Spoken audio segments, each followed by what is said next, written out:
Oftentimes libertarians will talk to anarcho capitalists and they'll butt heads and such. What to your mind is sort of the difference between a sort of libertarian conception of the way society should work and an anarcho capitalist? Well, I would have said that anarcho capitalism is one form of libertarianism, that we sometimes distinguish anarchists from minarchists, meaning people who want not much government but some. And the fundamental problem with the minarchist position, I think, and this was the way I started my talk today, is that they believe that governments are incompetent to produce food and cars and housing and stuff, and that therefore the right way to run a society is by private property and trade under a framework of laws that make all that possible.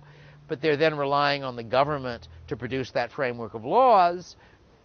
Producing laws is not an easier problem than producing cars or food. So if the government's incompetent to do a good job of producing cars and food, why do you expect it to do a good job of producing the legal system within which you are then going to produce the cars and the food?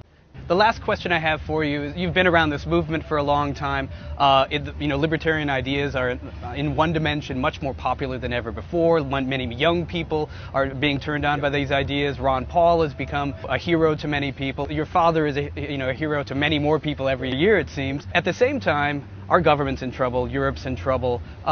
What are you optimistic about the future? What do you make of the current trends? I think that usually things are going in both directions at once.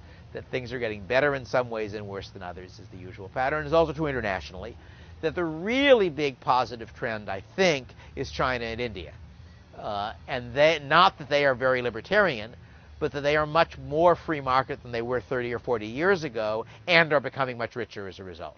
And I think most people can see the writing on the wall for that. So that the story that was widely accepted in the 1960s, which is that the only way poor countries are going to get rich is to have a strong central government and central planning and preferably lots of foreign aid, is much less believable now than it was then. The good part about things like the present European problems is that governments may run out of money, and when governments run out of money, they're sometimes willing to consider selling off government firms and becoming more private. That might happen, one can hope. But it might go the other way. I think it would be a disaster if Europe became one country, which is the other direction things are pushing towards with the EU problems. I think competition is a good thing for countries. I think probably the U.S. is too big. It might be better off if we were 8 or 10 different countries, assuming they had a reasonable degree of free trade and weren't fighting each other. And similarly, I think one of the virtues of Europe at the moment is that to a considerable extent the countries are competing with each other. Thank you very much, David. For Reason TV, I'm Paul Fine.